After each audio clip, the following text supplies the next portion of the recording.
Welcome to College Football Monday. I'm your host, Pete B, and I'm here every week for College Football Monday live. This is live. I'm waiting on Sam to hop in the chat, but we are brought to you by Jack and Coke, a Sons of Saturday live show so we can, bring more people into the fold and get the channel a few more subscribers. So make sure to like the video and subscribe. This show is our national show. I come to you every week to tell you what's been going on in college football, in addition to a heavy dose of what the Hokies are up to. So in this episode, we're going to recap this past weekend's action, including the win over Georgia Tech. Not the prettiest win, but a win nevertheless. We'll give our stock up and stock down teams, as well as our playoff 12, which every week that I think it's going to get easier, and it continues to be a challenge every single week. So we will see what happens later in the show. You're going to get to see what we think is going to happen in the playoff 12. I'll wait for Sam to give me a cheers, but I am drinking. Still on the pumpkin stuff. We've got one more episode after tonight that we're going to drink pumpkin, and then I will move on, I promise. But I'll talk about this little jack-o'-lantern can I got in my hand a little bit later in the episode. I would call week 9 chalk Saturday because a lot of teams covered big spreads. We had the top teams in the country essentially all winning. The only top 25 teams that lost to other top 25 teams. And I'm going to be eating crow on Indiana tonight. Yes, I thought they would lose. We had a long conversation about this with Billy and Casey and Sam, and people didn't like my comments maybe regarding Indiana and being a little skeptical of how good they were. They beat Washington on game day. Congratulations. That's a big win in a pressure spot. I'll talk about that a little bit later. Ohio State issues. That was a box score that was kind of a WTF box score. You're just like, how on earth did Nebraska keep it close after just getting smashed by that very same Indiana team? So we're going to talk about Ohio State and what's going on up front for them. Washington State enters the rankings. They are now 7-1, number 22. Colorado also in the rankings at number 23. And was it Thursday or Wednesday? One of those nights last week, I think it was Wednesday, Kennesaw State beat Liberty. That was 0-6, Kennesaw State beating 5-0 Liberty. It was beautiful. That's why we love college football. I think it was like a 28-point spread, and the winless team got it done against an undefeated team, and that was pretty cool. Let's start with a comment from Mile High Hokie. We got to go Hokies in the chat. Thank you. If you guys have any questions you want to ask, any comments, please put them in the chat, and I'll try to share them during the show. Texas A&M switched things up, and they beat LSU 38-23. LSU got up 10-0 in this game and was up 17-7 at the half. That's when Elko made the switch to Marcel Reed. 4 touchdowns on 4 straight possessions for A&M in the second half, which were aided by interceptions from Garrett Nussmeier. 3 total turnovers in the game, or I should say 3 total interceptions in the game from Nussmeier. A&M won the second half 31-6. Reed finished with 3 rushing touchdowns and a 99.8 QBR. And it was because of what he did on the ground and not through the air. Yes, he was 2 for 2 through the air, but this was a rushing quarterback changeup that Elko decided to go with. And man, is he pressing the right buttons this year, because that was a really big win. They found a different way to get it done when things weren't going right. And that is it's evidence of a good team, and it's evidence of a really, really good coach. So I'm not sure switching to a primarily running QB is how you're going to win playoff games, but they put themselves in a position to get into the playoff with this win. Will Wegman start the next game?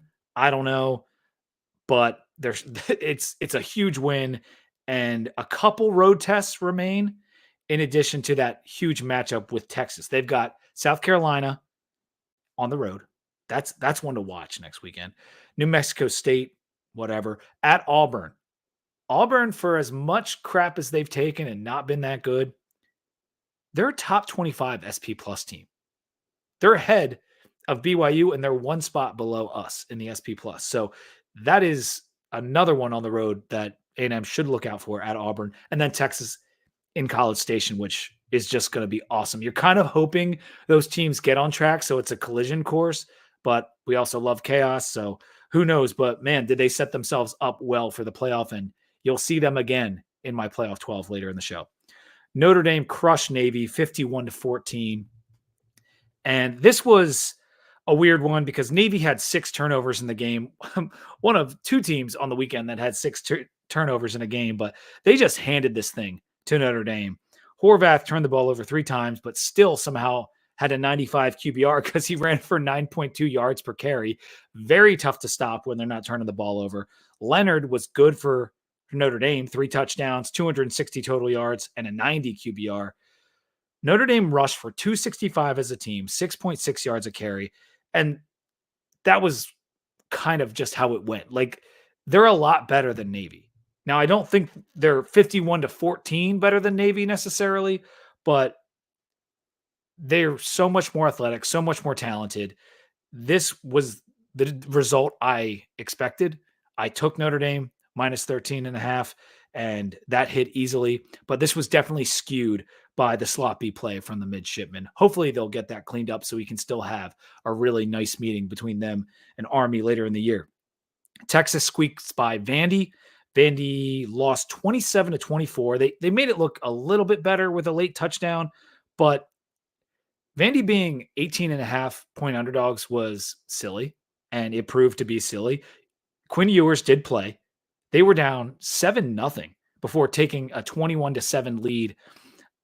27-7 Texas before Vandy scored that late touchdown, but it wasn't enough. But they fight, and that's the reason I took Vandy plus the points. They're able to muck it up. I think 9 tackles for loss and 4 sacks for Vandy. I got to look that up again. The Texas O-line might stink. Like, they came into the year as, that might be the best offensive line in college football. It's been 2 weeks in a row at minimum that they've looked very questionable. And this time it's to a Vanderbilt team, which doesn't have the dudes like Georgia does. So major question marks for Texas. Both quarterbacks threw a couple interceptions. I mean, Pavia had 2 and 3 total turnovers for Vandy, only 269 yards of offense for the Commodores. So if there is something that Texas can take away from this past weekend, is that their defense played well. But with as feisty as Vandy is, I come away thinking that Texas is not national championship caliber. That's kind of where I land after this. You show me what you did against Georgia, which it's still Georgia. No matter their struggles or Beck or whatever, that's still Georgia. They got slapped around. Okay. Then you go to a team that you're way more talented than, and I know they beat Bama, but that wasn't a surprise. You were ready for Vanderbilt, right? Like, no one expected Vanderbilt to beat Bama, but in this game, we know that Pavia and them will fight you, and they still won by 3 points. So I have questions about Texas, major questions. Indiana wins their game day game. As I said at the top, they beat Washington 31-17. My takeaway from this one is just, I'm impressed. I will admit I am very impressed with Indiana. Their backup quarterback has to play this game. A ton of pressure because of the whole game day thing. And they get that pick 6 right off the bat. They led 17-7 at the half. This was never really in question that Indiana was going to lose to me. Even when Washington got it to 17-14, Indiana scored the next 10 points and put them away. There wasn't a whole lot of fireworks offensively from either team. Both offenses were held under 320 yards. Indiana just played a much cleaner game. Just 1 penalty and a +1 turnover margin for the Hoosiers. 8 of 15 on third down for Indiana as well. 3 of 11 for Washington. Major difference there. Could have been the difference in the game. Indiana's now 8-0, and their playoff hopes are 100% real. There's no doubt about it. But like Sam and I pointed out last week, Michigan State on the road, despite losing to Big Brother this past weekend. Michigan State on the road next weekend, coming down from this big game day weekend. That is a spot that is a tricky one. So great win. Congrats to Indiana and their fans. Be very careful against Michigan State because that team will fight you too.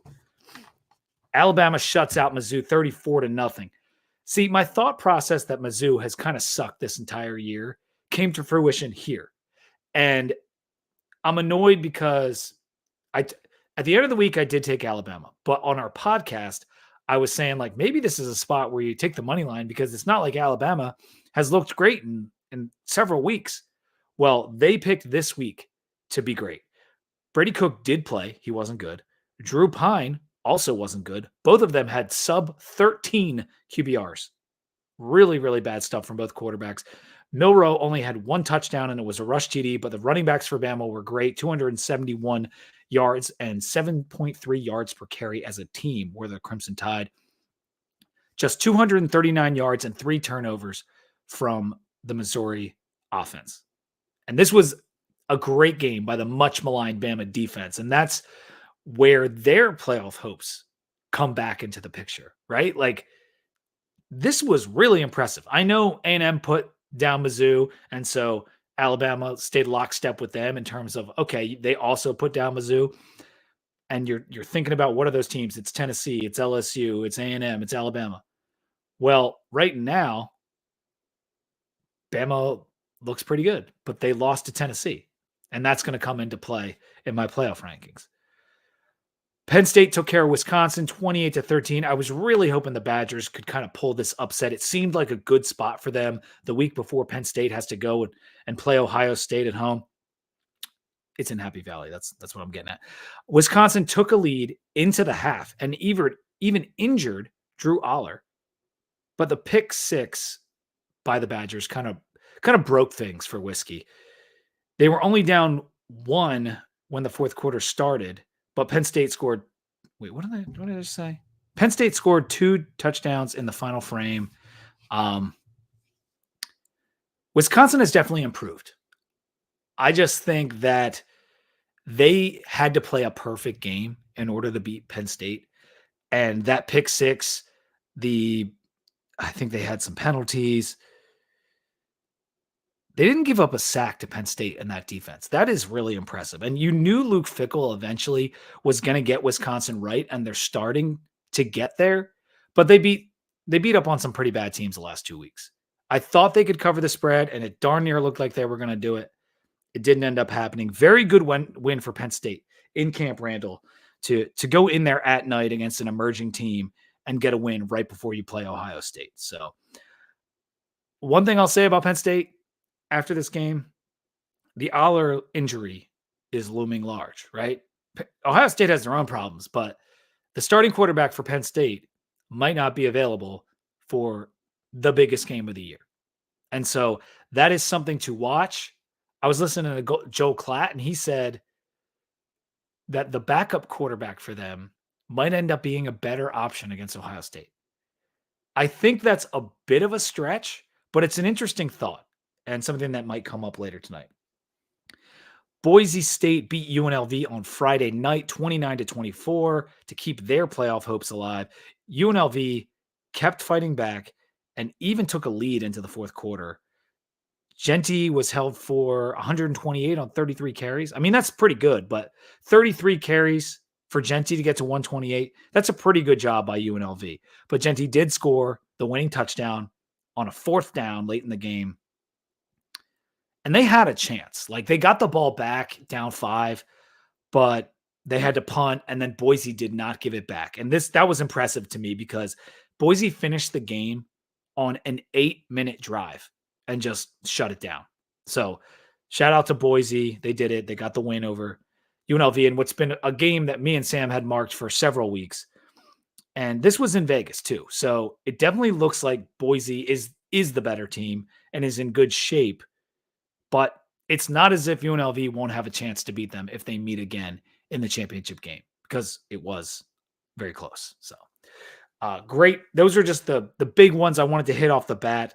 Give me a second to tell you about our sponsor. And College Football Monday is brought to you by Jack and Coke. We talk about them every week. 2 legends, 1 can, Jack and Coke. The #1 cocktail in the world is now available in a can. It's true. Jack Daniel's Tennessee Whiskey and Coca-Cola, or Coca-Cola Zero Sugar, is now available at your local grocery and convenience stores. 2 legends, 1 can, Jack and Coke. You can see the can running your screen, ready to drink. Grab those Jack and Cokes, and as always, make sure you're drinking responsibly when you're having them. I'm wondering if I should wait for Sam to do VT Corner. Feel like I'll give them a second, but let me just talk about this beer. This is the Smashed Pumpkin from Shipyard. It is 9% alcohol. So you guys know they have the Pumpkinhead. It's been around for a long time. It's one of the better, good, easy drinking pumpkin beers that are out there. Shipyard is from Maine. The Smash Pumpkin is high octane. It's the bigger, badder version of Pumpkinhead. 9% alcohol. It's good. I mean, like, listen. I haven't done a cheers, so I'm not gonna I feel like I'm a little off kilter right here, but let me just take a sip. It's funny how you do these shows for so long and you kind of get into a rhythm. And when something throws you off, you just kind of lose it for a second here or there. But this thing is really good. I mean, you can see it's kind of like it should be clear, but it's not because there's just so much in there. So a little hazy through the glass, but a copper color, amber, almost like a brown ale looking color.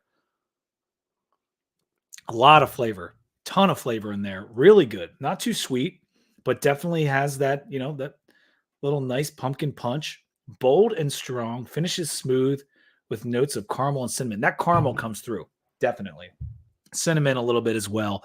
Very nicely flavored, balanced, but definitely I agree with the bold comment. Got a thing in the chat from Mile High Hokie again. Tell me why Vandy isn't ranked.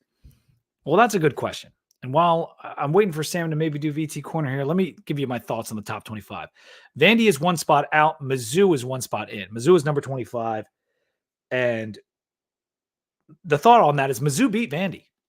And so if you have to choose to rank one, it's hard not to put Mizzou in despite the fact that they got crushed by two really good teams. With that being said, neither of them should be ranked. Like Vandy lost to Georgia State. I know they're losing. They lost to a good team in Texas, but they lost. And they've accumulated a number of losses. And so, why should a 5-3 team be in the top 25 right now? I don't think they should.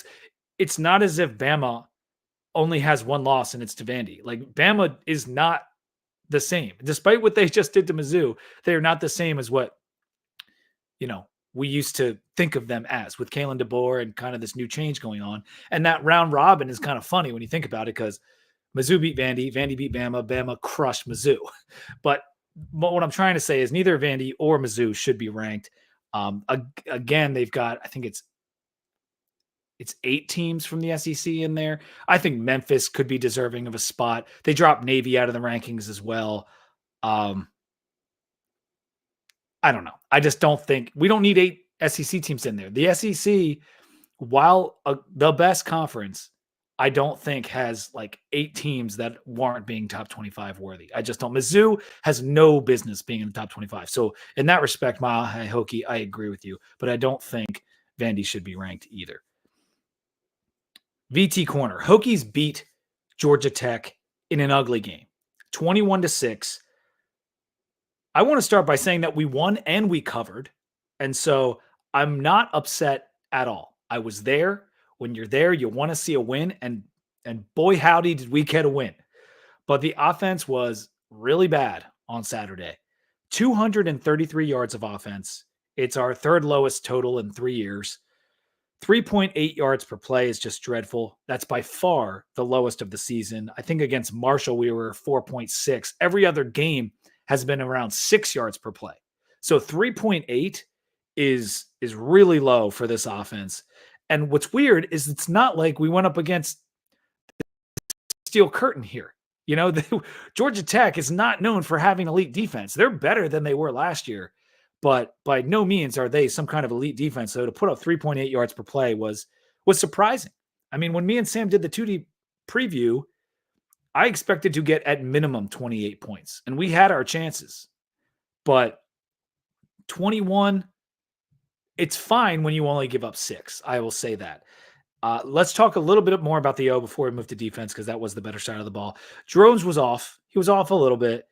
Just 128 passing yards and 6 rushing yards, a 25 QBR.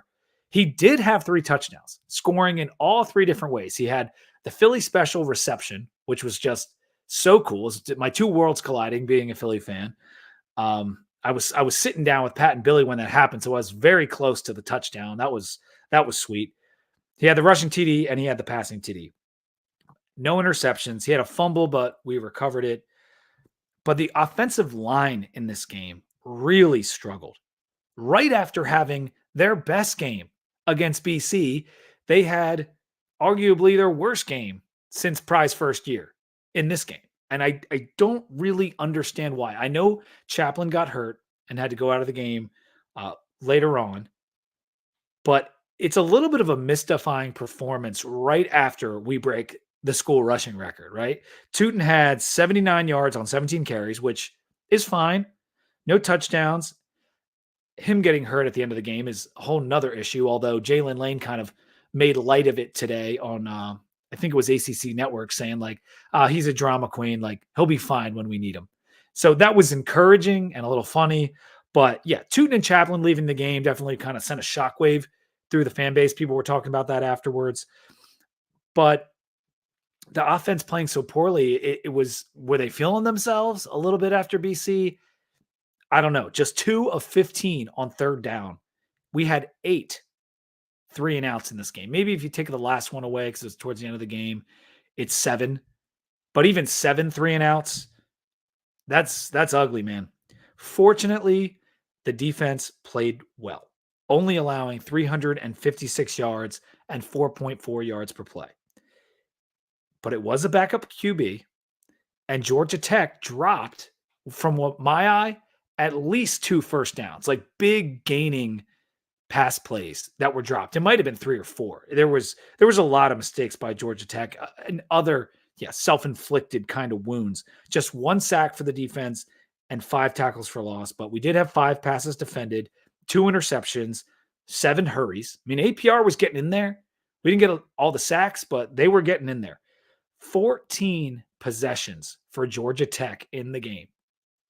6 points allowed. That's pretty impressive. I mean, we gave them every opportunity in the book to score and come back. We just kept punting and kept punting.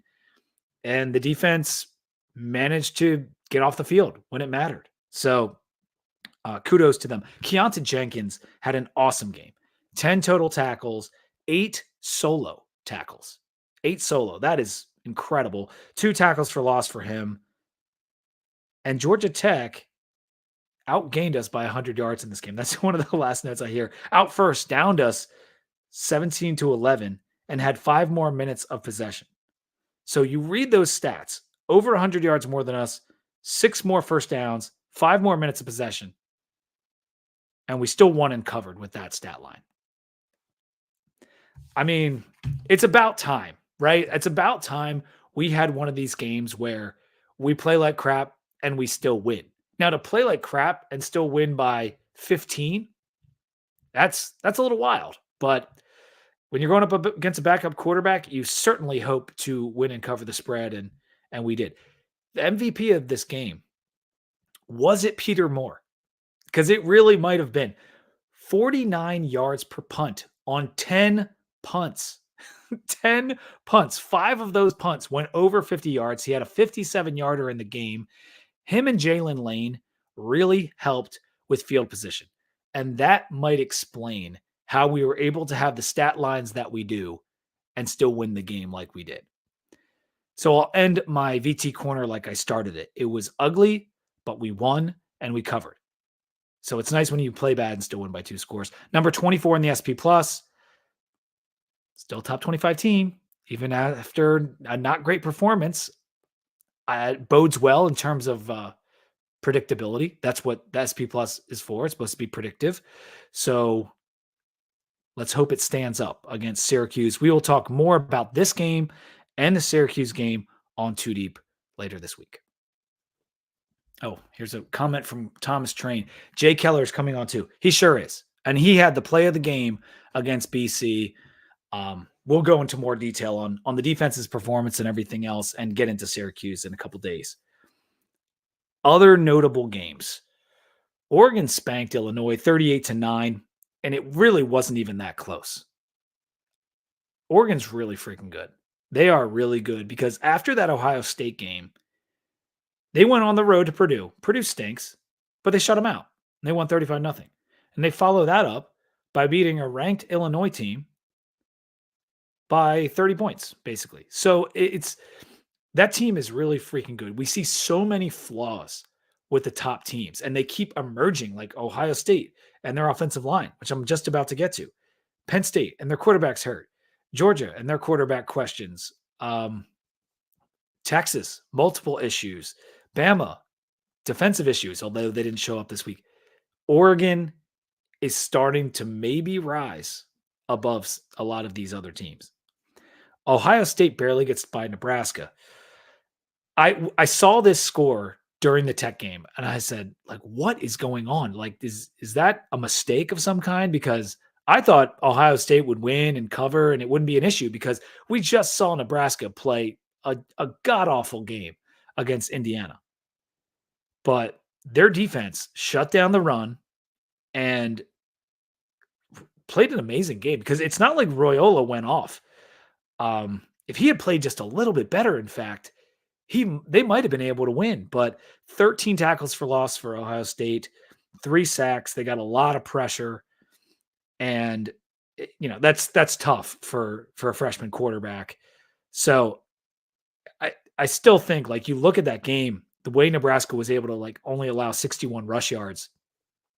That's an issue, man, because they can stop the run. Like Nebraska, that's what they do best. I was like, they leaned into it this week, and that's great. But Ohio State should not be struggling with Nebraska. They should not be struggling with Nebraska. So Howard was fine. He was good outside of 1 interception. 13 for 16 is more than fine. 3 touchdowns. They need to bring it a lot harder. And maybe they were looking ahead to Penn State. That's what I'm kind of assuming. But Penn State's defense and what they can do with the pass rush, Ohio State has a big problem on the O-line and the tackle position. Their tackle depth is wiped out. And so the line right now, I think it's like 4 points. Ohio State's favored. That thing could keep moving down. I'm not sure. It depends on Aller, but at home for Penn State, man, that game just got a lot more interesting. Pitt whipped up on Syracuse on Thursday, 41-13. Pitt remains undefeated with the help of Kyle McCord throwing 5 interceptions. I mean, what? Like, I thought Syracuse was a live dog in that game. I thought they would go in and win outright, and then before you knew it, the thing was over. And so it got a little sideways, right? Like it got a little sideways for Syracuse, and then McCord was pressing and he blew it. But hey, Pitt's 7-0. They've beaten 5 power teams with a 500 or better record. So you can say the schedule's weak, but they're not beating terrible teams. Like they're not winning by a lot. Then this one they did. But in general, they haven't been super impressive, but they're beating solid teams week in and week out. And they certainly deserve to be higher than number 18 in the country. And on that note, I've got my co-host hopping in. Sam Jesse, what's up, dude? I think you're muted.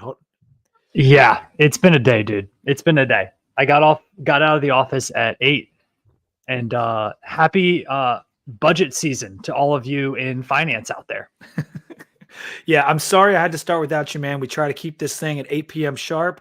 I appreciate it. But now you're here. We run like a German train schedule. I covered a lot of ground. So here's what we're going to do. We're going to go through the other notable games I have. And then when we get to playoff talk, if you have commentary on any of the teams that we're talking about in regard to their games that happened, please jump in with any of your comments there. But let's get to BYU beating UCF 38-23. They remain undefeated as well. So we have Pitt, we have BYU in a spot where BYU was being heavily disrespected by the line. I'm pretty sure UCF was favored late in the week. I'm not sure if that finished like that, but why were they underdogs? Was it just the unknown of the quarterback? I think so. I also think the travel played a lot into it. I mean, Provo to Orlando is a pretty hefty flight.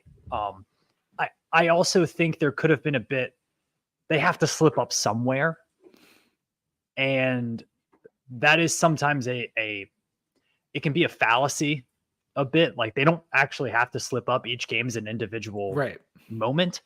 But I took them -1.5. I don't think UCF is very good. They're awful on defense. BYU hasn't had a great run defense, so that might have played into it as well. But I'm really impressed with BYU. I think we said how stinky that line was on last week's show. K-State beat Kansas 29-27. Another close loss for the Jayhawks. This is like the ultimate what if season for Kansas. I mean, it's unreal how they keep losing these games. But K-State is going to be right there with BYU and Iowa State. I actually don't have Iowa State on my rundown because were they on a bye this week? Yeah. Yep. Yeah, they were. So they gotta play Texas Tech this upcoming weekend, does Iowa State. That's a little bit of an interesting game, but it's in Iowa and they're coming off a bye. I think they'll be fine against Texas Tech. But BYU, I have had them in my playoff for a while. I do kind of subscribe to the idea that they're going to have to slip up, but they are running out of opportunities. Yeah, and if they slip up, they're probably still in the Big 12 title game. Mm-hmm. And like we went over their schedule last week, they don't have a lot of really tough games left on their schedule. Like I think Iowa State definitely has the tougher game when they host Kansas State, but with how Utah is looking, they're last place in the Big 12. Yeah. And with how Utah is looking, both of those teams still have Utah left on the schedule. It is looking like Cougars and Cyclones for the Big 12 title game. I mean, it's funny because Utah stinks. It's crazy how much they're bad this year. That is I'm kind of surprised by it, but it does feel like they are kind of running out of juice here with this current regime and this current era. The injuries have just killed them for back-to-back years. And I think a lot of people in that program might be a little bit, they need some fresh faces. They need the fresh faces. They need to like rid themselves of the Cam Rising do or don't. And I think that whole saga kind of messed them up. And on the final note on Utah, though, could they not mess up one of these team seasons? I mean, they're still Utah. Oh, yeah. And I think, where is that BYU Utah game being played? Because that is a throw out the record. Oh, for sure. Holy War. Like it is last game of the season. Yes. That's their 2025 schedule. Gosh darn it. But yeah, that game is being played in Rice-Eccles on November 9th. Yeah. That is a throw out the record game. That's a dangerous spot for BYU. That is a dangerous spot for BYU. BYU could have the Big 12 title game spot locked up by then. Not to say they're not going to come out and play hard for the Holy War, but it might not affect their playoff chances because the winner of the Big 12 might be the only Big 12 representative. That's true. I mean, it very well could be. And also, does the impact of the Holy War count for BYU's Jewish quarterback? He might not have it might not count for him. I love how the Jewish thing keeps coming up this year. I think it's only like a funny talking point because he's made fun of it so much. Yeah, that's kind of what makes it funny. Funny in like a cosmic way, I guess. There's like some kind of nickname that they're BY Jew. BY Jew. Yeah, that's what it is. Like we're not making that up. We didn't come up with that. He's been out there. Yeah, really. I just think it's a fascinating storyline. And that game, like it could be a nasty, nasty slip up though for BYU, because if they lose that game, they have the win at SMU, but they're going to need undefeated, I think, for two Big 12 teams to get in. It's just my vibe right now. All right, let's finish out these other games. Ole Miss takes care of Oklahoma in the second half, 26-14. Dart was good, 311 yards and a touchdown, 88.8 QBR. They can't run the ball, which is actually surprising considering how much O-line experience they brought back. But if Dart is playing well, they'll be fine. He just doesn't play well all the time. And the reason they won this game is because OU's O-line is so bad. They had 10 sacks, Sam. Ole Miss, who's not exactly known for defensive prowess, had 10 sacks and 15 TFL. Perkins had 4 by himself. He pulled an APR for Ole Miss. OU has Maine next week. Then they have to play Mizzou, Bama, and LSU. Like they need some luck to get to a Is bowl. this the worst Oklahoma offense since World War II? I mean, I don't know OU's history well enough, but it's got to be close because they have had good offenses almost every year. I mean, the worst 2 years for Oklahoma were like the Justin Fuente at quarterback years in the mid 90s because I think there were maybe some sanctions going on or something. I mean, when did Tom Landry become the coach of Oklahoma? Oh, I don't know. But you look that up. I'm going to move on to SMU. We're going to stay close by. Go to Texas. SMU beats Duke by 1, despite being -6 in turnovers. I think they are only the second team this millennium to win a game being -6 in turnovers. I think the other one was a Marshall game back in 2011. Jennings was terrible. 3 interceptions and 2 fumbles lost. 4 total fumbles for SMU. No, 4 total fumbles for Jennings. He just got 2 of them back. So this was a sloppy game. Lowest QBR in the conference on the weekend for Kevin Jennings. They are so lucky to have won this game. What if both of these teams just aren't that good? Who's Duke and SMU? Yeah. Like, what if? Oh, I don't think Duke acquitted themselves very well with not being able to win that game. They had opportunity. Yeah, I mean, first off, it's a bad look for Mario Cristobal, who struggled in games like that as the head coach of Miami. In this game, he punts from his own, not Mario Cristobal, Rhett Lashley. No. Okay, shoot. I really do apologize. I've had a long day. We're not even on the same page. Let me start over. We're finishing up SMU. It's a Duke. bad look for Manny Diaz. Okay. He lost a lot of games. There's a lot of Miami connections in this game. Right. Punted from his own 40. The special teams unit was horrific. The play calling was so conservative after those turnovers. I just don't think. I don't think they're very good. And SMU, there have been so many games this year where operationally they look bad. I know. Like BYU, operationally they looked bad. Nevada, they looked bad. And we thought they kind of put that behind them before Saturday night. Like we thought, once Jennings became the true starter, they got past the BYU game. They looked pretty darn good. And then RJ Maryland goes down with an injury and he's done for the year now, which is probably their best offensive player. Yeah.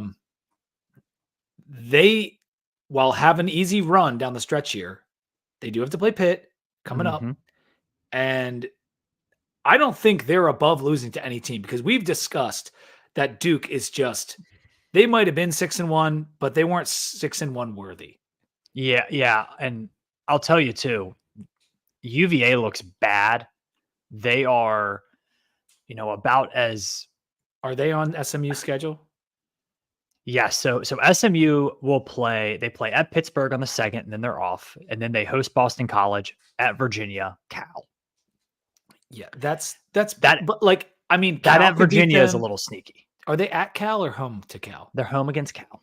How? When do they have to go on the road and play someone good? I mean, their road games this year have been at Nevada, and then they were home for 4 straight games, and then they went at Louisville, at Stanford, at Duke. Okay. So they have gotten. I mean, that Louisville win. They just didn't play a very tough ACC slate. I mean, to be fair, there's not a lot of good teams in the ACC. Right, and we talked about this preseason. I had them as the easiest power conference schedule in the country by a significant margin. Yeah, we knew this going in for sure. And I wonder, real quick bullet point, then we'll move on. I wonder if that will be the story of the ACC moving forward: is who's the team with the easy schedule? Pencil them in to be in conference championship, because this is the exact same thing as Louisville last year. Yeah. And who's it going to be next year? Right? Yeah. I still think it's a big test for them with Pitt this weekend. So we'll see what happens there. Miami beat FSU 36-14. It's kind of weird. Like it took 40 minutes to get to Miami and Florida State. At the beginning of the year, I would have thought this game would be leading College Football Monday as the best ACC game of the season. Well, it's not, because FSU is terrible. And even though they are awful, for some reason, this was Cam Ward's worst game of the season. 0 touchdowns, a 112 passer rating, a 72 QBR, which QBR is opponent adjusted, and the opponent is so bad that that does play into it. But nevertheless, it's his worst QBR. Damian Martinez finally had a Damian Martinez game here. He went for 148 on just 15 carries and 2 touchdowns. FSU just isn't good enough to be competitive against a team like Miami. I don't think they're good enough to be competitive against anybody. Who Like did they beat? should have They beat lost to Cal. right? Yeah. They beat Cal by 7. They should have lost that game. And Like Cal's the most snake bit team in college football.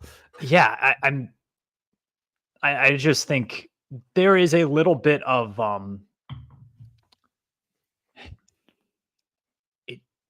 it's all just breaking Miami's way this year. Like they don't play Clemson this year. FSU sucks. They got the calls they needed in those close games. Yeah.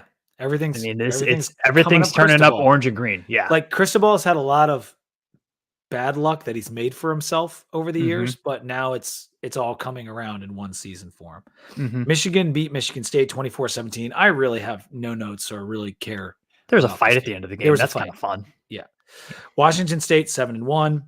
Said that off the top. They beat San Diego State University, who plays Boise this week, and they only won by 3. Like San Diego State isn't a terrible team and could be the kind of team that could mess up Boise State's season.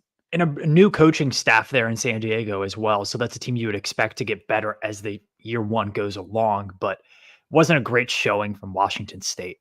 They're better than that. But that win is starting to look really good for Boise State. That might be their best win on the year. Yeah, that's because they funny, dominated Wazoo. Yeah, that's a great point. All right, the final ACC notes I have: Louisville comes back to beat Boston College 31-27. Cards overcame a 3-0 turnover deficit to win this one. Castellanos threw 3 touchdowns, but was just 13 of 28 with another sub 40 QBR for him on the year. Shuck put up 332 pass yards. And this one, 2 touchdowns. I mean, this was just it was like our game. It was not like an awesome game, but BC is just not good, man. Big game on ESPN primetime, though, for Louisville against Clemson. This is a 7:30 game this Saturday. Louisville and Clemson are getting together. I expect Clemson to win, but could be a fun one. Yeah, it is. And first off, this is exact same storyline for Boston College as last year. Like you sneak by, you win games early with a new coach, non-conference, and then ACC play comes around and you get beat and you get beat and you get beat. Will Syracuse have the same thing? We'll talk about that a little later, I'm sure. But Wake Forest, Boston College, Syracuse, Duke, it's the same story every single year with these teams. Yeah, they lose later in the year, the depth starts to go, and they really just can't compete. On a different note, UNC, a team who I thought was really struggling, put the beat down. This many sacks. Beat down on UVA. 10 sacks. UVA may not win another game, Sam. They might not. I don't want to say knock on wood, but that's a bad loss. I mean, that's a really Isn't bad this the loss. one they call the South Soldus rivalry? It's something like that. It's the South's most pompous rivalry, that's for sure. The most wine and cheese Southern rivalry there ever was. But yeah, UVA has to go to Pitt, to Notre Dame, SMU at home, and then Tulane Stadium. That's not great. Good. That's not great. And they have 4 wins, to be clear. So like going to a bowl is not looking likely. You do wonder, and not just with UVA, with a lot of teams in this situation, that when you lose, 3 games in a row like they've lost, at this point in the season, do guys start to give up, right? Like teams are on quit watch at this point in the season. I don't think they will. I think Tony Elliott's, he's not a great coach, but he's a good coach. Like, I think he knows what he's doing at some point, and I think UVA has some good players. I do wonder, though, if that Pitt game doesn't go well, what do they look like against Notre Dame, SMU, and Tech?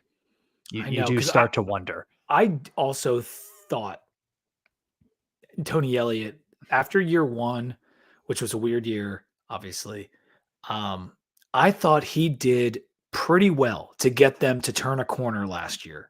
And then we beat the crap out of them But then they started this year pretty well too. And it's Mhm. like, all right, he's got them going in the right direction.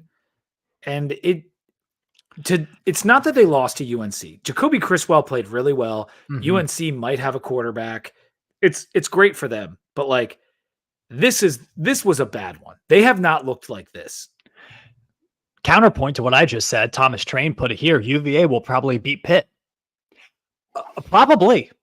Because that's how the ACC works. That I'm is going to check ACC that money football. line. I can't bet that right now, but Well, yeah. you got 2 weeks to wait. Yeah, right? Like, so. But they could. Like, if they do that, then it's back on. You know and what? Tony Elliott probably saves his job, because I think we are getting to that point with Tony Elliott. The interesting thing for Pitt, thinking about what they have coming up, is that they've already had both of their buys. And a lot of teams have yet to have it, are having it this week. There's a ton of teams on bye this week. Mm-hmm. And we haven't had our second one yet, because everyone gets 2 this year, or most teams.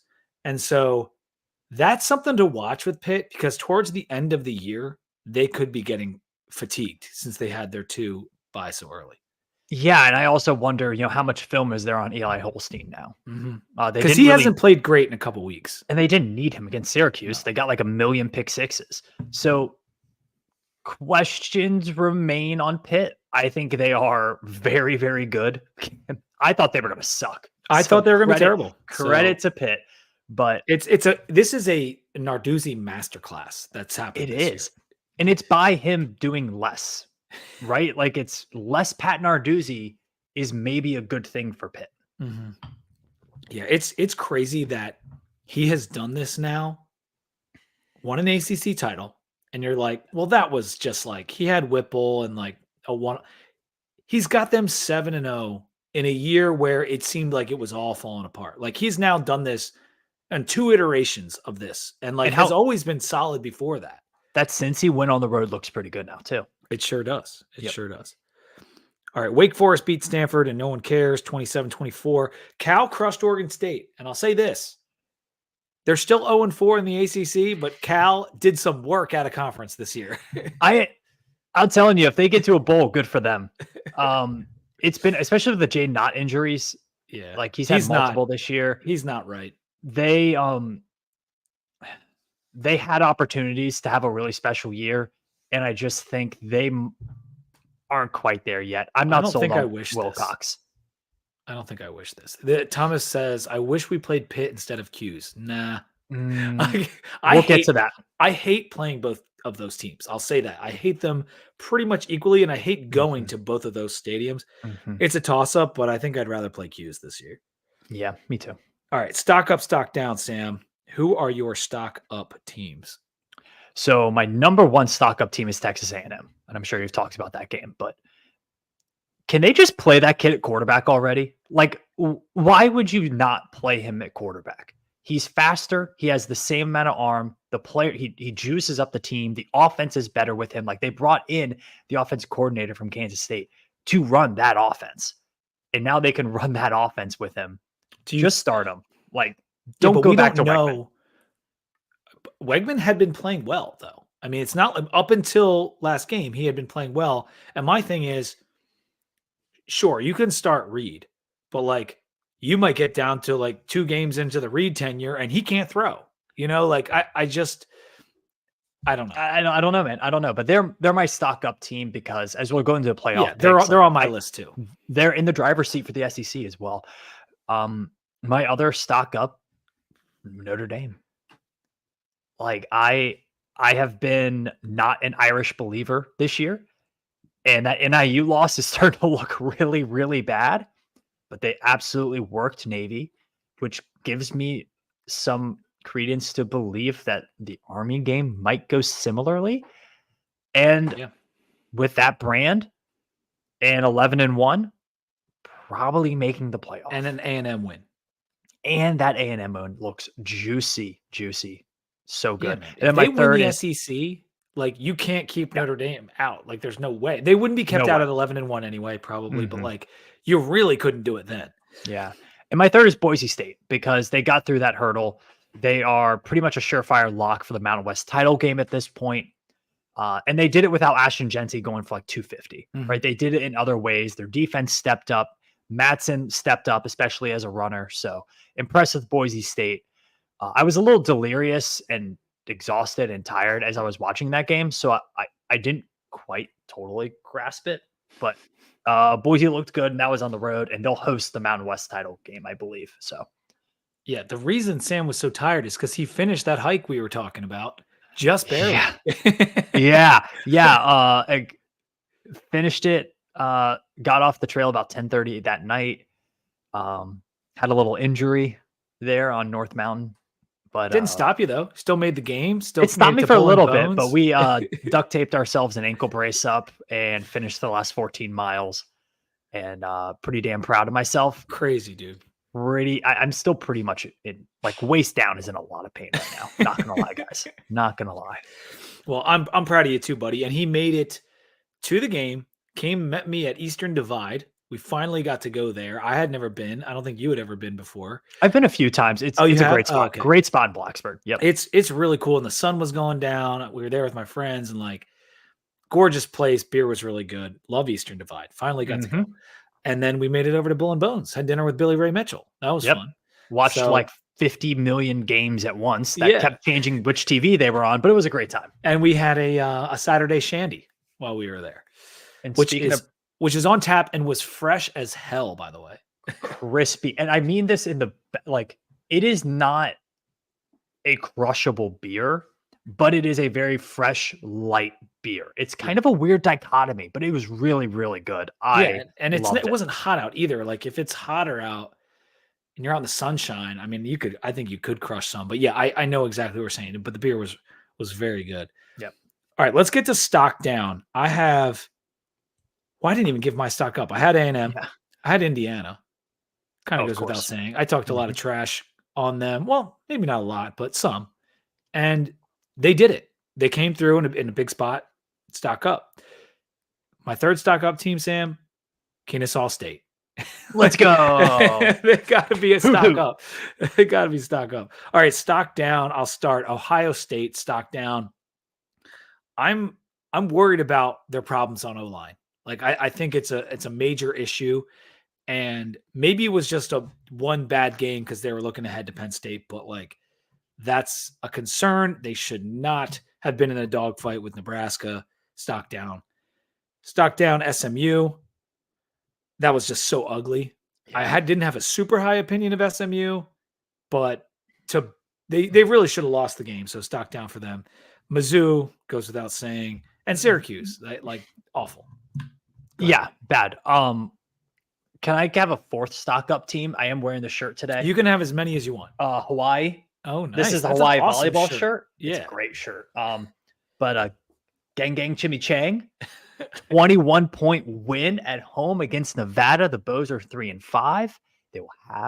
They are still alive for a bowl. Big year for that staff. Shout out to the Bows. Yeah, I mean Nevada, we said all year is a well-coached team, and so that's a good win. Even though Nevada like came into this year not with a high opinion, I think that's a good win for Hawaii. Yep, good win. They have Fresno State, UNLV, Utah State, and New Mexico left. They can definitely go 3-1 in those games. Okay, who is your stock down? Can I just say the SEC because they play bad football? Don't gaslight me into thinking that it is good football when da da da da da da da da goes on the TV and everyone watches it. It's bad. Like that. Missouri sucks. Missouri's awful. They're terrible. And I know their starting quarterback got hurt. They weren't good when they had him. Garrett Nussmeier threw like 8 interceptions, which is like we talked about the quarterbacks in the SEC last week. Nussmeier had been one of the most consistent of all of them. And then he has a bad game. So it's like, which quarter, like even Pavia didn't play well. Like Pavia was one of the other consistent ones.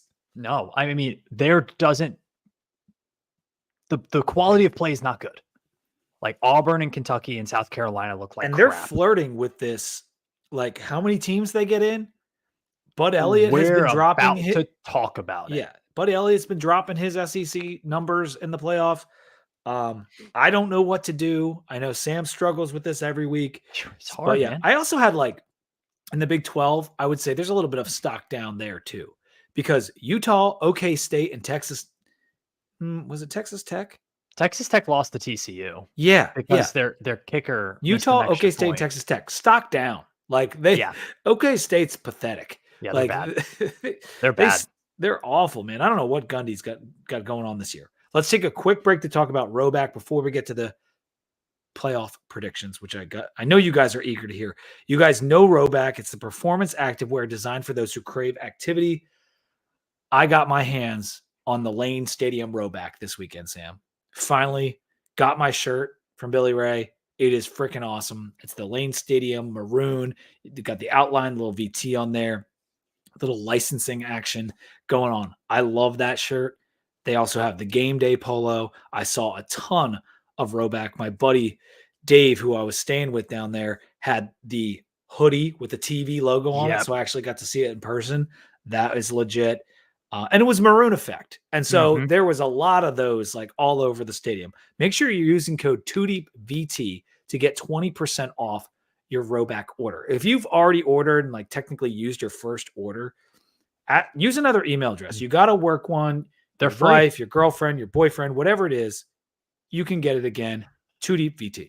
And special shout out to Roback because on my, what I end up hiking for, I hiked for over 23 hours in my Roback hoodie the whole time. And it was great. It was breathable. It smells horrific right now. I'm going to have to wash it again, but breathable when I needed to be breathable, warm when it got down to like 35 at night. Shout out Roback. Talk about craving activity. Oh, you were craving it and you did it, Sam. So yeah, go to the site, load up your cart, 2DeepVT for 20% off your order. Roback crave activity. Playoff 12. Sam, I'm going to add yours to the screen first here. Yeah. So why don't you just kind of like read this off to the listeners and tell them about the big changes you got going on. Yeah. So let's start with it on the left-hand side here, the SEC. I got Georgia, Texas, and Texas A&M, and that is it.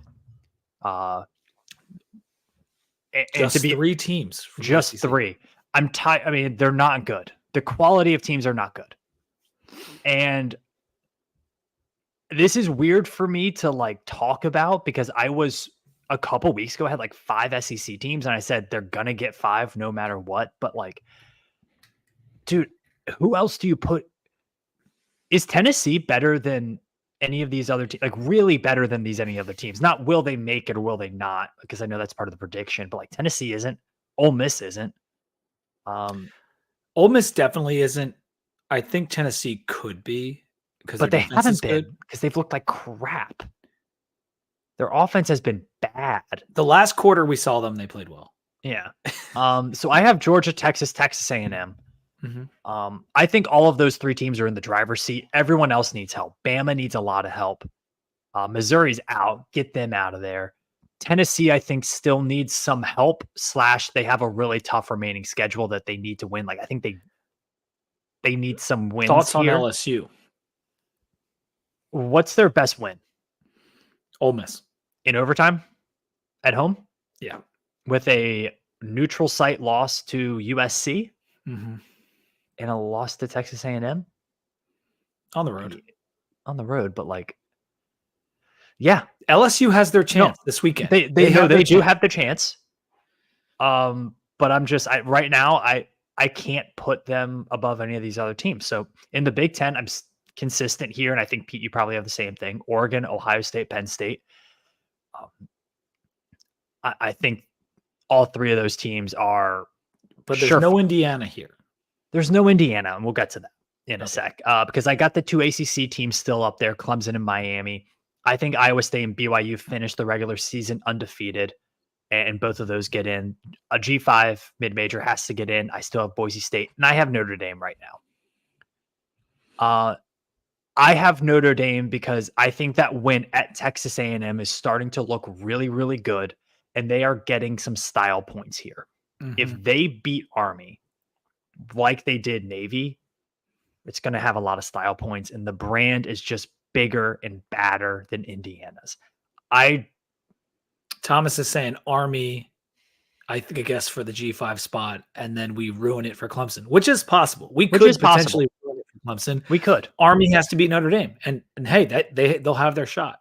And Indiana will have their shot, right? I think Michigan State's is kind of a trap game for Indiana. It's that sandwich game between you have game day against Washington and then the game against Ohio State. I think that's a sandwich game, and then you have Ohio State. If they win next week, I'll probably have Indiana in here because it's college football. Someone's going to lose. But I think right now, Indiana for me is 13. I could really see them going 11-1 and not making it in. Their schedule has been so bad. Because if they lose to Ohio, like they need to beat Ohio State to get in my opinion. I don't know about that. I think it's possible depending on who else loses, but if they want a real good shot, they got to beat Ohio State. Yeah. So, and those are mine. And well, you still have the 2 from the Big 12. Iowa State, BYU. Yeah. Which is unique. I don't think a lot of people have two teams getting in from the Big 12. So that's why that's why you don't have an extra one for the Big 10 or the SEC. Yeah. And putting a team, like think about putting a team that goes 12-0 in a power conference, not in your top 12. Not top 4, but not top 12. I know. That's a little ridiculous. And it is ridiculous because I think someone said it to me on Twitter today, like the bias towards the brands in the AP poll has been worse than ever. And I want to see what the first playoff rankings are because like I fear that's exactly what's going to happen with the playoff rankings. And if that is the case and they have such a heavy bias towards the top 2 conferences, because like in reality, like SMU has a great case to be in this playoff. K-State has a great case to be in this playoff. And like they're not because we know that those conferences are not going to get the benefit of the doubt. They will have a chance though. Yeah. Like all of those teams that you just listed have a chance to do it. It's just about, like I just don't think there's any way they would put 3 ACC teams in or 3 Big 12 teams in. There's just no way. No. And that's kind of what I'm saying. Like we have no shot for that. And getting 2 is like absolute best case scenario if everything falls perfectly, which is annoying because as we've already said, the SEC doesn't look that great and all these teams have flaws. So here are my playoff picks. I've got 4 in the SEC. I don't think there is any way they don't put 4 SEC teams in. I just don't. I feel like that's what's going to happen. So I have Tennessee in addition to the 3 that Sam has, Georgia, Texas, and Texas A&M. The reason I have Tennessee is because Bama just had a hell of a win, 34-0 over Mizzou. Well, guess what? Tennessee beat Bama. So I kind of wanted to put Bama in, but I cannot because they have 1 extra loss and Tennessee beat them. And Tennessee's schedule, they have to play Georgia. Mm-hmm. It's probably a loss.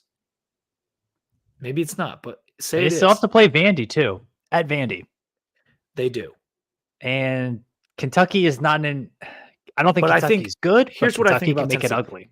Worst case scenario for Tennessee, they have 2 losses. If they have 2 losses and Bama has 2 losses, they're getting in. Tennessee. But 10-2 don't make the conference title game. I think a 10-2 team from the SEC gets in. That's just I just feel like that's what it could be. I don't know, man. Dude, I'm predicting this, but I have no idea what's going to happen. We've never had this before. But based on what they did last year and screwing over Florida State, I think this is what they'll do. So Big 10, I have same as Sam, Oregon, Ohio State, and Penn State. No, there's no Indiana. I flirted with it. I was trying to see who I could squeeze out. And at the end of the day, if they get past the at Michigan State game this week, I will put them in. I will figure out a way to get Indiana in, but I'm not putting them in right now because it's a very tricky spot. They still got to play Ohio State. And if they lose to Michigan State, they're probably going to lose to Ohio State too. And so if they get past that game, I will have Indiana in this playoff, which is just crazy to think about. I'll match that. I'll switch them in Notre Dame. Okay. If they beat Michigan State. I don't see, for me, like you have, at least for you and your thing, you have the spot on the Big 12 to mess with. Mm-hmm. I think Notre Dame is in such a good position to win out, like it, and get a good quality win over Army too. Is 11-1 better than 12-1? That's good. Like I'm not asking that to you. Like that sounded really sassy, actually. No, but it's true, man. Like that's the question they're gonna have to ask. Like, well, right. You get the extra data point, and there are some teams like a Tennessee, for example. They don't want to play in that SEC title game. Like, they do not. Give them one loss or two losses and let them sit out of that thing so they can just get in. Like that. It's funny how that is the way it is now. Mm-hmm. I mean, Penn State, look at Penn State. They haven't played the toughest Big Ten schedule. They didn't have a very tough non-conference schedule. You know, if they're kind of going, hey, if we go 11-1 in our one losses to Ohio State, boom, we're in. Let's go. If they lose to Ohio State and then some craziness happens other places and they have to go play in the Big Ten title game and they lose in Indianapolis, like, oh. So I still have Clemson and Miami, and I just think like when it comes down to it, if I'm trying to do this predictably and objectively, like what we just looked at like against Georgia Tech is not good enough to beat Clemson. Pitt in general, I don't think is good enough to beat Clemson. Mm-hmm. And so I think that them and Miami are going to run the table if I'm trying to be as objective as possible. And, you know, between the two of them, they'll have two losses and both will get in. My independent pick is Notre Dame. Still have them in G5, Boise, and Big 12. I still have BYU as my champ and only entry from the Big 12. So that's it for playoff picks. My only changes were Tennessee in and LSU out, which I had I talked a little bit about like, hey, at least I'm going to get one of those teams to stay because they're going to win that game. But I still think there's a chance LSU could get in. To be clear, I do think so, but I don't know. Go ahead. If everything in the SEC is chalk for the rest of the year, unlikely, but what if it? Texas A&M would then very much so be for not only a trip to Atlanta for the SEC title game, but it might be for a playoff spot. Well, whoever loses that game is going to be sweating it on Selection Sunday. Yes, for sure. That's already happening. So I think that is. I said it preseason. I know Ed Williams said it preseason as well. Our good friend at Sons of Saturday. I think that is going to be one of the biggest college football games of all time. All time regular season game. That's a heavy statement. I think it is. And is that mostly because of the layoff of them not playing? The rivalry, the moment, because it's not as if they're undefeated. We've had 12-0 versus 12-0, or we've had 11-0 versus 11-0. We've had the Ohio State and Michigan, Auburn, Alabama. I think I've done that. But it's like if Ohio State and Michigan just didn't play for like 9 years. I know, and then play. I'm not played, and both were really, really good. I feel really bad for security guards at Kyle Field that day. It's going to be nuts, man. It's going to be so free. And imagine the ticket prices. Although the price of oil has been dropping lately. I think it went down like 6%. My guy who sits next to me at work is an Aggie. Whole family's Aggies. His wife's parents live in College Station. Season ticket holders.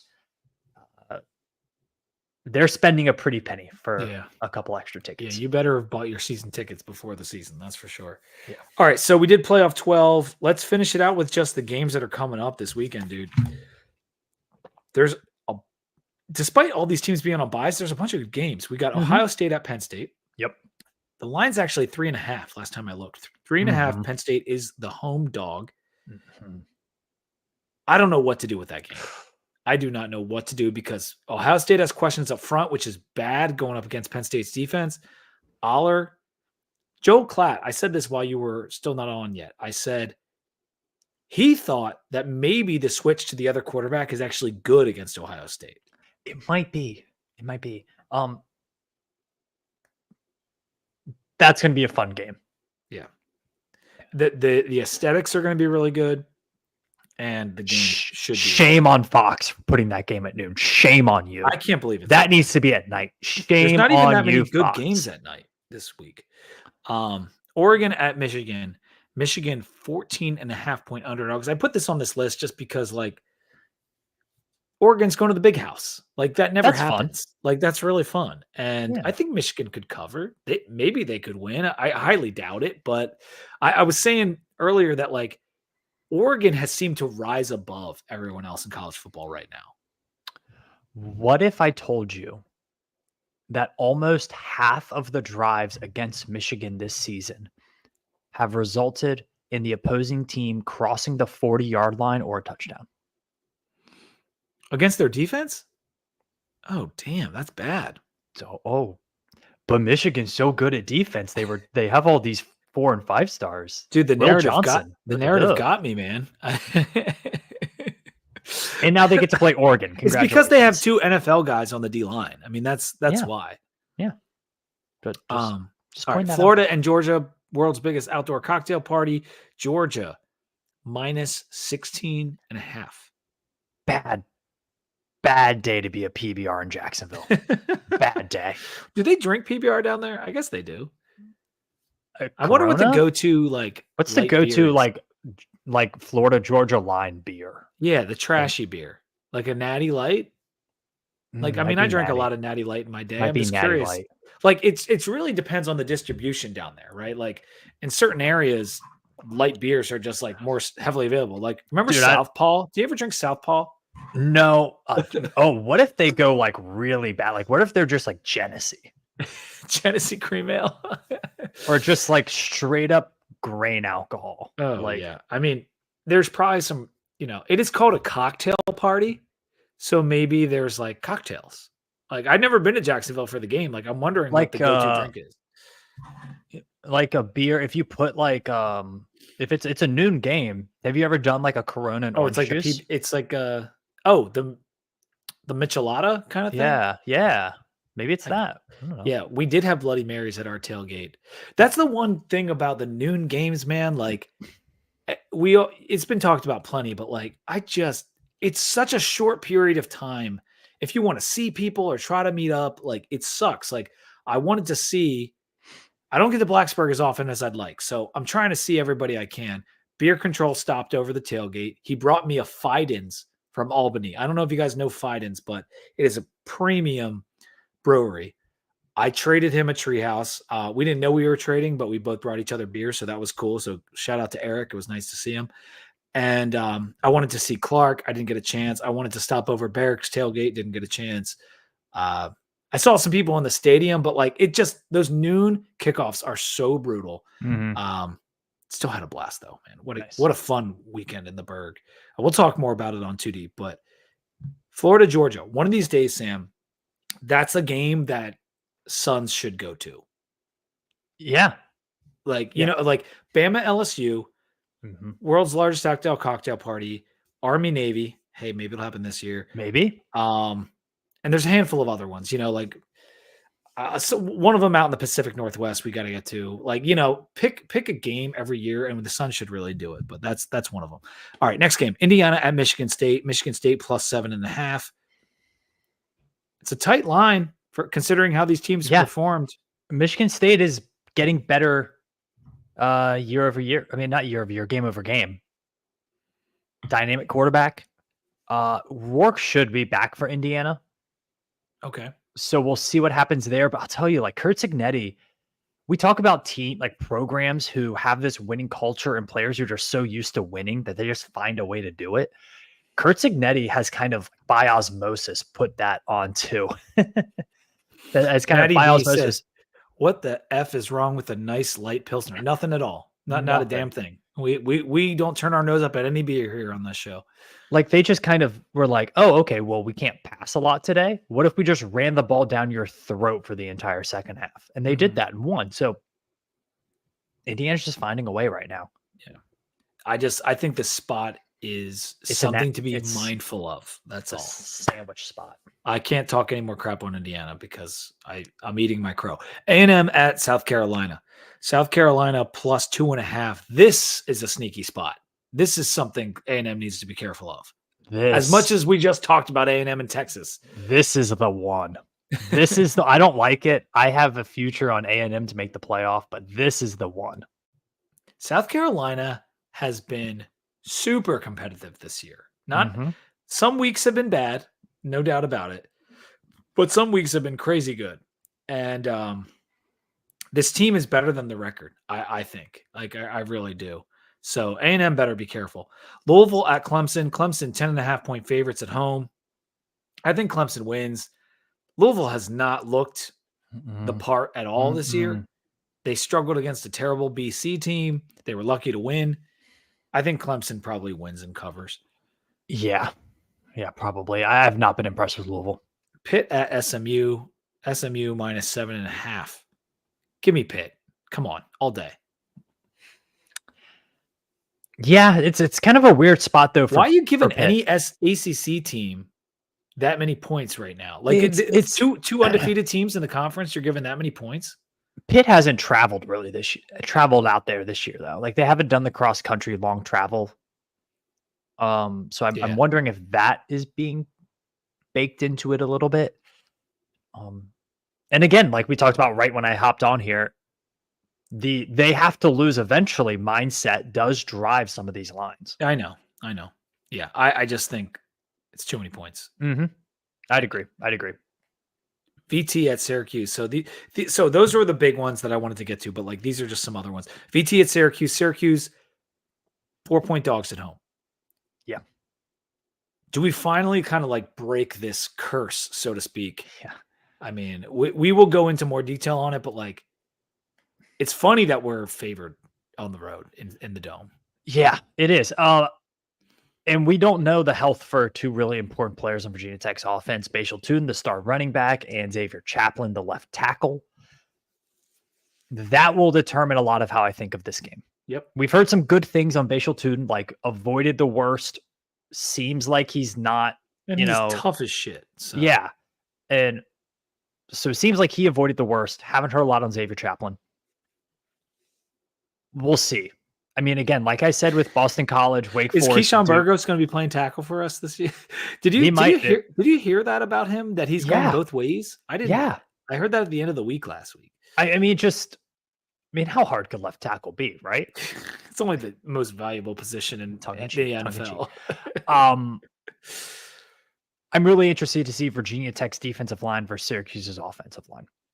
Like we've talked about it all season. The Orange are not good on the line of scrimmage. They just are not. And if you beat them up on the line of scrimmage, they've had issues. Georgia Tech, who beat up Tech on the line of scrimmage last week, was able to beat them up. Syracuse somehow won that game. Pittsburgh beat them up. And if we can pressure McCord, I think he'll make some mistakes, Sam. I think he has a penchant to make some mistakes from time to time. Syracuse defense is 115th in drop back success rate. So it means they have the 115th worst pass defense by success rate. Okay. There's only like 130 some deep. So this is we'll keep it short, but this is let's be blunt about it. You paid all these wide receivers and you paid this quarterback. They better throw the damn ball well. They'll throw the damn ball, but it's got to work off play action, and Kyron has to hit a deep ball. Like he's got to hit one or two deep balls in this one. And maybe just maybe, since we're 118 minutes into this thing, an hour and 18 minutes into this thing, Felton could dive for a ball. Just maybe, could you just dive for one of those deep balls that seems like it's within your arm's reach? Because I know Stephen Gosnell would. But anyway, Duke at Miami 20-point favorites. I don't know why I'm even saying this. I just thought it was kind of interesting. And I think Duke covers this game. I think Duke covers too. I don't think Duke covers this game all day long. Those teams have played some funky ass games over the years. Stupid football games. All right, Friday night, San Diego State at Boise State. I only bring it up because both teams are undefeated in Mountain West play. Which is weird because like San Diego State's not a good team. Right. But it's if I go to school and I'm probably from Southern California and I have to go to Boise, Idaho in early November. 23.5 though? It's going to be so chill. What's the weather going to be like? Friday night, Boise, I'm Googling right now. Boise, Idaho weather. Hit me up, Weather Channel. Boise, Idaho on Friday. Low of 39 and 50% chance precipitation. That's not that bad. But yeah, it's not good for San Diego State to go to the cold Smurf turf. Boise State probably wins. It's a lot of points, though. I feel like it's a lot of points with how well San Diego State just played against Washington State. Big number. Important Sun Belt games. I'm going to keep going, Sam. Louisiana at Texas State on Tuesday. Tomorrow night, we're getting Louisiana 3-0 at Texas State 2-1 in conference play. Yep. Texas State is favored. They are the favorite, despite having a worse record, despite Louisiana playing well this year. Fun game. Monroe is going to Marshall on Saturday. Yeah. Marshall, 10.5-point favorites. Monroe is 3-1 in the conference. Monroe was winning at halftime last week and then lost by 30. It was just a horrible, horrible second half for them. I think they can cover this game. Marshall has been getting better as the year goes on, though. They have. If they didn't have that one meltdown, I feel like they'd win the Sun. They would have beat a shoo-in to win the Sun Belt, but they did have the meltdown. Georgia Southern. You know what? Marshall's our best win right now. Shut up, Pete. I'm telling you, if you go on Collie Matrix, don't say that. Marshall is our best win. Don't say that. All right, Georgia Southern at South Alabama. South Alabama, 6.5-point favorites. I bring this one up because they're both 3-1 in the conference. Like the Sun Belt, I love the Sun Belt. I just think it's really a fun conference. Well, you know who's in control of the Sun Belt East? ODU. Old Dominion. And they are traveling to Appalachian State. App State, a close underdog here. 2.5-point underdogs at home in Boone. I am curious, do they get a little tragic magic going on here? They're coming off of a touchdown win last week against Georgia State. I think it was. Yeah, Georgia State. Yeah, I think so. Georgia State did cover the +8, though. I mean, App State's dealt with so much this year. Dealt with so much. Asterisks, they were bad before that. They were bad. Yeah. So let's just point that out. Yeah, this is an interesting spot. I mean, Ricky Ronnie's team is going to play hard and keep it close. They only play one-score games. Yep. I think I wouldn't touch this game with 10-foot pole, but I'm curious to see how it turns out. And then the last game I'll mention is just Wednesday night. Liberty hosts Jacksonville State. And so we're doing a little bit of extra G5 coverage because we didn't talk about them so much earlier. Jacksonville State has been a very good team, and they are underdogs. I know they're on the road, but Liberty just lost to Kennesaw. Why the heck is Jacksonville State underdogs? They've been playing better too. And Rich Rodriguez, that offense is just getting better and better. That's an interesting game. Jacksonville State's Rich Rod, right? Yeah. Okay. Who's Sam Houston State? Oh, that's Casey Keeler, right? Yeah, and our good friend, Brad Cornelson. Yeah. Cornelson, right, exactly. That's why they've only scored they scored 10 points last week when I needed them to cover. They didn't cover the week before. They're pissing me off, Sam. I don't want to pick They're favored by 10 this week. Yeah, I don't take it. Can we give a special shout out to the UConn Huskies? They're 5-3. That's pretty impressive. And they host Georgia State on November 1st. That should be a game. Win. They're a touchdown favorite. Shout out to those guys. They've been playing much better. They've had some cool games this year. Shout out to the Huskies going for bowl eligibility this year. All right. Yep. Good for them. I think that'll do it for the weekend. I think I covered just about everything, including a lot of games people don't care about. Sam, thank you for joining me. I'm sorry that I started without you. I never got a cheers. I never got a cheers from you. Could you give us just a late cheers? I didn't die on a mountaintop this weekend. That was pretty cool. Cheers to your hike, dude. That was awesome. And also cheers to the Hokies. Big dub. 3 straight wins for the first time since I graduated. Yeah. 3 straight wins for the first time since 2019. That is freaking amazing. We'll talk so much more about the Hokies and Syracuse because this is a big game. Because no matter what you think about Clemson, if we don't go handle our business in Syracuse, well, maybe not even handle our business. If we don't go and perform the way we should, it would be a massive disappointment to me. Be like, this is a good opportunity to beat a decent team. Winner gets bowl eligibility.